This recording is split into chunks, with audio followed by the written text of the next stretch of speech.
The film begins by showing a ship sailing through the South Atlantic Ocean, making its way toward its destination. On board that ship is a weather officer named David. They are headed toward an island hidden in one of the deepest parts of the Atlantic Ocean. The government had sent David there to observe the island's unusual weather patterns. David was supposed to stay on the island for about a year to collect data and understand the strange changes in the weather, then return home. The ship's captain was escorting David to the island, carrying a year's supply of food and all the essentials. After a long journey, they finally reached the island. Using a small boat, they disembarked and brought along the necessary equipment. On the island stood a lighthouse and a small house where David was to live, as a previous weather officer had also stayed there. But now his assignment was over, and from today, David was the new weather officer of the island. The old officer, Robert, was supposed to return home with Captain Excel. But when they entered the house, they were shocked. There was no sign of anyone. Furniture was scattered everywhere, the whole place in chaos. They wondered, maybe someone was inside the lighthouse. Without wasting time, the captain and David rushed toward the lighthouse, where they saw a bizarre scene. The entire lighthouse was surrounded by sharp wooden stakes, as if someone had deliberately barricaded it to stop anyone from getting in. The captain and David knocked on the gate several times, but got no response. Finally, they forced the gate open and went inside. At the top of the lighthouse, they found a man named Gruner lying down. When they asked him about the previous weather officer, he casually replied, "He's dead. Some terrible disease took him." But when the captain asked about the dead body, Gruner gave an even stranger reply. Maybe someone killed him. Hearing Gruner's odd answers, David and the captain were both unsettled. They suspected that Gruner's mental state wasn't right, but there was nothing they could do without any solid information about the previous officer. The captain told David, "If you want, you can still return with us." But David chose to stay. He knew that if he could give the government an accurate weather report, he'd earn a good amount of money, and he desperately needed it. So he stayed. Before leaving, the captain warned him, "Stay protected. This place may not be as safe as it looks." After the captain left, David began to settle into the house and make it livable. In one of the room's drawers, David found a diary written by the previous officer, who had arrived on the island in 1913. The diary had a lot of information about the island, but much of it was unclear or incomplete. David read every line carefully. The diary also contained strange sketches of unknown creatures. David couldn't understand why anyone would draw such things. Maybe the officer was just lonely and drew them to pass the time. On one page, there was also a photograph of the officer's wife. Reading through the diary, David eventually grew tired and slowly fell asleep. The next morning, David began his work, but as he approached the ocean, he stopped in his tracks. Some rocks on the beach were strangely arranged, and some shells were placed among them in an odd pattern. David assumed Gruner must have done it and got back to his work collecting weather data, the task he had been sent there for. While working, he looked through his binoculars toward the lighthouse and saw another person with Gruner, but then he dismissed it as a hallucination. It was already night, and David was still busy with his tasks when he suddenly heard a knock at the door. He thought it might be Gruner and called out his name, but got no reply. Holding a lamp, David stepped forward when strange noises echoed in his ears. Then he saw a bizarre creature's hand trying to reach inside from under the gate. The hand was not human. David's heart filled with terror. He immediately ran to the basement and hid there.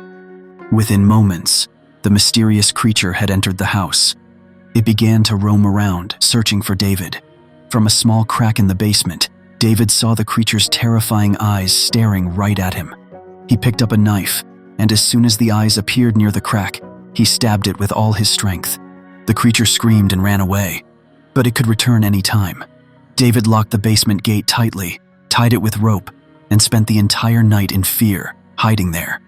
The next morning, when David stepped outside, he saw strange footprints in the sand. They didn't look human. It was clear a human couldn't have made them. The prints led directly back to the ocean. Now David understood everything. Why Gruner had surrounded the lighthouse with sharp wooden spikes. It must have been to keep out that creature. And now David knew this house wasn't safe. Terrified, David ran to the lighthouse, shouting for Gruner to let him in. But Gruner refused and said, "You should have left with that ship." Disappointed, David returned home, but now he knew he had to fortify his house. He boarded up all the windows with wood, surrounded the house with sharp stakes, and placed old papers and books soaked in oil outside the gate so he could scare off the creature with fire if it returned. But there was one thing David didn't know yet, something he was about to discover that very night. By luck, he found an old box inside the house. Inside was a gun and a lot of bullets. This gave him a little courage, but the fear still lingered. As the sun set, darkness engulfed everything. David sat silently in a corner, gun in hand, breathing heavily. Suddenly, he heard strange sounds. As he stepped toward the window, he was horrified. Not just one, but many of those strange creatures were rising from the water and heading straight toward his house. Within moments, they began trying to break down the gate. David quickly started firing his gun. Some of the creatures fell, but the rest became even more violent. They tried to break into the house. As their numbers grew, David set fire to the oil-soaked papers and books outside. The flames scared the creatures, and they retreated back into the ocean. But now the fire had spread to David's house. Since the house was made of wood, the fire spread like lightning. David wrapped himself in a blanket to protect himself, broke through the gate, and ran, hiding behind a large rock near the lighthouse. His right hand was badly burned. Luckily, it started to rain, slowly extinguishing the fire. But even after a full night of rain, by morning, David's house was completely destroyed, burned to ashes. Now, if David wanted to survive, he had no choice but to seek shelter in the lighthouse. He grabbed his rifle and hid among the rocks near the lighthouse. When Gruner came out to fetch water, David followed him quietly, planning to hold him at gunpoint and get inside the lighthouse. But just then, when Gruner pointed a gun at David, a strange creature standing nearby suddenly attacked David. That creature was Gruner's pet, his protector. Gruner immediately stopped David and said, "This is my pet." David didn't fire, but he made one condition. If David wanted to stay alive, he had to be allowed to live in the lighthouse. Gruner had enough gunpowder and food for a year, enough for both of them to survive. Gruner remained silent for a moment, then slowly nodded in agreement. Before sunset, the two of them gathered the remaining supplies and returned to the lighthouse. The next morning, David woke up to find that the creature was quietly licking his injured hand while he was still asleep, and within a short time, his hand had mostly healed. All of this felt shocking to David. Even though it was happening right before his eyes, it was still hard to believe. From the top of the lighthouse, David saw Gruner counting the bullets they had left for the gun. Surprisingly, the creature was helping Gruner in its own way. This made one thing clear: these creatures weren't naturally violent. Now David wanted to know more about this creature and eventually share it with the world, because this was nothing short of a miracle. That strange female creature had come from the deep ocean darkness.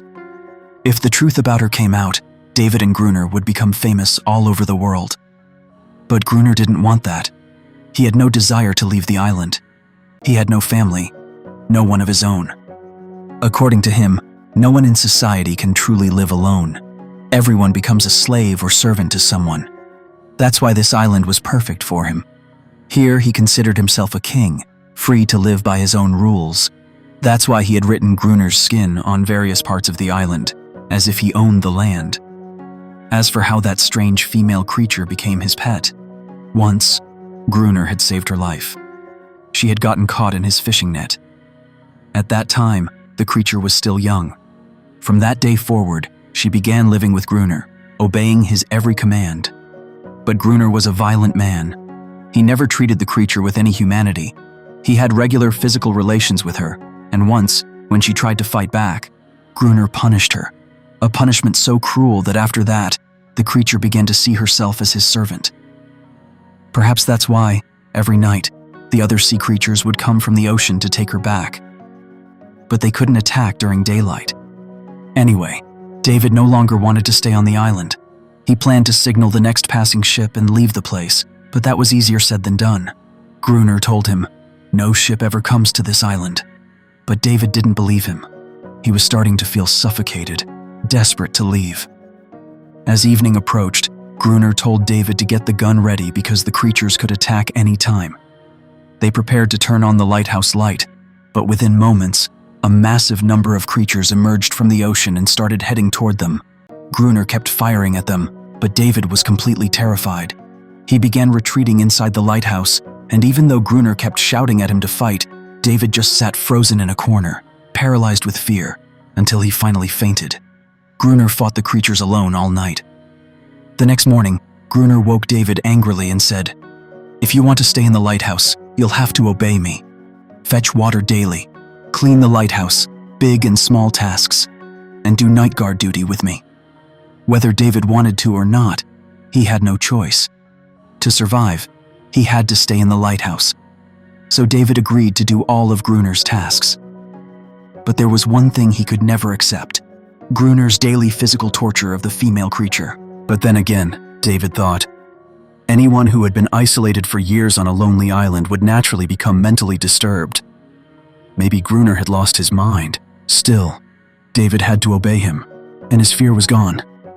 Time passed. They continued fighting the creatures at night and doing lighthouse chores during the day. The island had now become like a prison for David. He constantly wondered when he'd escape, when he'd be free. A few more days passed. One night after dinner, Gruner and David started playing a game to pass the time. But Gruner made a big mistake. They got so distracted by the game that they forgot to turn on the lighthouse light. Taking advantage of the darkness, the creatures launched a massive attack. David saw that the creatures had now begun to breed. Their numbers had become so massive, even the two of them couldn't fight them for long. They were almost out of bullets. Barely surviving, they climbed to the top of the lighthouse. But along the way, Gruner got badly injured. His leg was severely wounded. The creatures tried to break into the lighthouse, and David and Gruner saw no way out. They gave up. But luckily, dawn broke. As soon as the sunlight returned, the creatures retreated back into the sea. Anarius tried to heal Gruner's wounds, but by now, David understood one thing clearly: they couldn't win this war against the creatures. The bullets were also nearly finished. They didn't even have enough food to last much longer. The next day, luckily, while David was wandering around outside the lighthouse, he saw a ship in the ocean. He quickly went inside, grabbed the flare gun, and ran to signal the ship, but Gruner stopped him. Gruner didn't want David to leave. At that moment, Anarius attacked Gruner. She wanted to protect David from him. Gruner didn't want anyone to leave the island. This island was his own world, where he lived like a king, with a servant who obeyed his every command. He didn't want to leave this life and return to the city, and he didn't want David to leave either. After being alone for so long, he finally had someone to talk to. Slowly, the ship disappeared into the ocean before David's eyes, and there was nothing more he could do. A few more days passed like that. Gruner continued to mistreat both David and Anarius, but he was especially cruel to Anarius, which David could not tolerate. One day, David gave Anarius a small toy boat made from whale bones, hoping it might cheer her up. When Anarius saw the boat, she took David to a hidden corner of the island where a real boat was stored. When David asked Gruner about the boat, Gruner admitted he already knew about it. A few months earlier, an arms smuggling ship carrying a large stock of weapons and explosives sank near the island during a storm. A few survivors had managed to reach the island by boat, but none survived until morning. They had all fallen prey to the creatures. Hearing this gave David an idea. They had something like a diving suit. If someone used it to dive down to the sunken ship, they might recover bullets or dynamite to help them fight the monsters. But Gruner flatly refused. He didn't want to go near the ocean again. Still, David was willing to risk his life to carry out this plan. More days passed, and David and Anarius developed a deep connection on the beach. David had started to like her. Gruner secretly witnessed this, and for the first time, the thought crossed his mind that maybe he should help David. But Gruner's true intentions were something else entirely.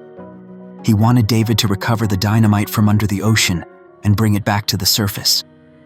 Then he planned to abandon David there so the creatures would kill him. That way, Gruner would get the dynamite, and Anarius would become his slave once again.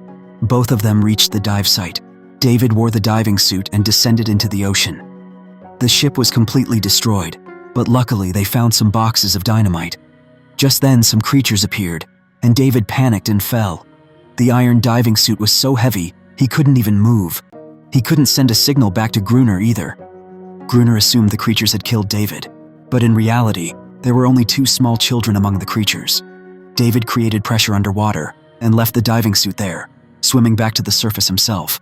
They found some old crates containing dynamite and laid it around the lighthouse in 2 layers, so when the next attack happened, they could destroy the monsters all at once.